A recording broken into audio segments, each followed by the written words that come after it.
Donc, l'objectif, ça va faire la rotation de manche de ce plancher courant. C'est-à-dire cet étage se répète d'un étage à l'autre avec juste le petit décalage là, c'est-à-dire que l'ouverture qui est ici, un coup décalé ici, un coup décalé ici. C'est juste ça comme de façade. Les contraintes, c'est du béton banché qui n'a pas forcément besoin d'un parement extérieur extraordinaire parce que c'est isolé par l'extérieur. On a du prémur pour traiter tous les problèmes, on a déjà vu ça. Ici, cage d'ascenseur, cage d'escalier, voile en côte bloquée et prémur. Et puis, qu'est-ce qu'on a d'autre? On a des angles. C'est-à-dire que là, si je les compte rapidement, on a 1, 2, 3, 4, 5, 6, 7, 8, 9, 10, 11, 12, 13 angles. Donc, comme on a vu tout à l'heure que le temps de cycle qu'on va choisir, c'est 10 jours, 13 divisé par 8, ça fait un peu plus que 1, entre 1 et 2. Donc, on a le choix entre choisir un angle qu'on fait tourner tous les jours et puis trouver d'autres solutions pour le reste, ou alors deux angles qui ne tourneront pas tous les jours, mais presque tous les jours. La solution qui a été choisie par l'entreprise, c'est un temps de cycle de 8 jours avec un petit bout de voile qui est fait J9 quand même. Donc en fait, bon, c'est un petit peu plus compliqué que juste 8 jours. Parce que quand on a un temps de cycle de 8 jours en cycle fermé, vous voyez, vous avez les voiles qui commencent ici pendant qu'on est en train de faire le plancher bas ici. Petit à petit, en 3 jours, il faut qu'ils aient fini cette zone-là pour que l'équipe étaiement puisse arriver.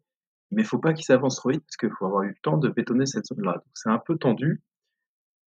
Donc voilà, c'est des rotations qui sont pas faciles à faire. Curieusement, plus le temps de cycle est petit, plus le bâtiment est petit, plus c'est difficile de faire un cycle fermé. Et plus le bâtiment est long, plus on aura d'espace entre les équipes, plus ce sera facile. L'entreprise ici a choisi deux angles. On le voit, alors attendez, forcément, je ne le vois pas ici. Ouais, on voit un angle rouge ici, un angle rouge. Et on a une couleur pour chaque jour. Jour 1, c'est noir. Jour 2, c'est rouge. Jour 3, c'est bleu. Et jour 4, c'est vert. Le principe de la rotation de branche, donc, ne pas aller trop vite, aller dans ce sens-là, essayer de faire la même quantité de boulot à plus ou moins 15% tous les jours. On avance de la gauche vers la droite ici, parce que c'est comme ça, c'est l'entreprise qui a choisi. Et en général, on essaie d'attaquer assez rapidement la cage d'escalier, cage d'ascenseur, pour qu'on puisse poser l'escalier et avoir accès au plancher. Bon, ils ont choisi de la gauche vers la droite. Et comment dire, j'ai dit deux angles, de la gauche vers la droite. Et ce qu'on essaye, enfin ce qu'on essaye, la contrainte, quand on fait J1, J2, par exemple, c'est on s'appuie J2 contre J1. Vous voyez, un petit numéro, là, ça veut dire jour 2. Ça, c'est jour 1. Si on dessinait nos banches sont calées contre le mur. Donc, le premier jour, quand on fait un voile droit, bah, on n'a aucun problème. Par exemple, si je fais ce voile droit, il n'y a aucun problème. Et le jour 2, on est obligé de s'appuyer contre ce mur. Ça donne le sens de la reprise de bétonnage. Par exemple, jour 3, ici, là, c'est mal dessiné. On va avoir jour 2 qui s'arrête comme ça. Je vais l'écrire. Ici, on devrait avoir jour 2, la reprise. Mince. Voilà, qu'est-ce qui se passe?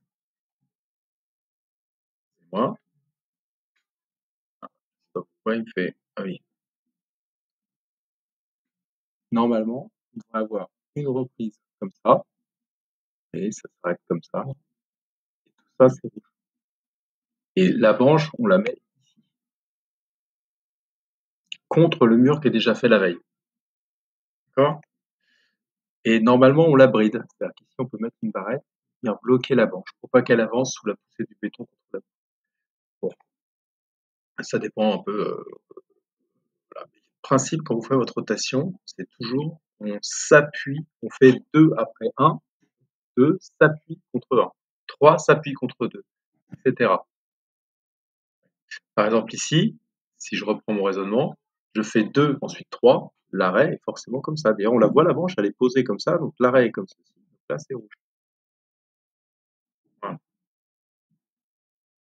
Nous, si vous faisiez votre rotation à partir de rien, il faudrait d'abord peut-être raisonner sur papier, mais au crayon à papier, essayer de trouver un premier jet, un deuxième jet, etc. Puis ensuite la mettre au propre, et vous auriez que ce plan-là. comme c'est la première rotation, je vous donne ce plan-là, on va la recopier en faisant comme si on la faisait nous-mêmes. Voilà. Donc, à partir de cette rotation, vous pouvez la mettre sur votre deuxième écran et on va saisir notre rotation dans le cours de la prochaine vidéo.